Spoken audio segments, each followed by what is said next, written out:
যারা নামাজ পড়ো না, মনে রেখে দিও, মসজিদের সাথে তোমার সম্পর্ক তোমার হয় নাই, তুমি জান্নাতের দরজাও তুমি খুলতে পারবা না।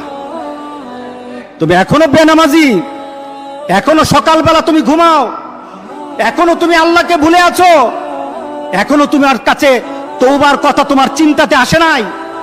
তুমি অনেক কিছু হতে পারো, তুমি মুসলমানের কাতারে থাকবা না। তুমি অনেক কিছু হতে পারো, তুমি ইসলামের কাতারে থাকবা না। আমার মাবুদ আমাদের প্রতি রাগ করে আছে, আমাদের মাবুদ আমাদের প্রতি রাগ করে আছে। আমাদের মাবুদকে আমাদেরকে সন্তুষ্ট করতে হবে, সন্তুষ্ট করতে হবে। যিনি গজব দিয়েছেন উনি আমাদেরকে বাঁচাবেন। আমরা আমাদের মাবুদকে রাজি করতে হবে। আমরা তওবার মাধ্যমে আল্লাহকে রাজি করতে আর চেষ্টা হব। গোটা পৃথিবীর মুসলমান, আর সময় নাই, আর সময় নাই।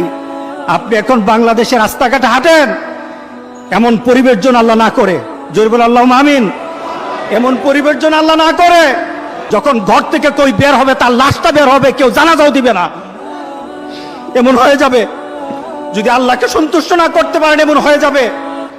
সুতরাং আমরা আল্লাহর কাছে প্রাণ বলে আজকে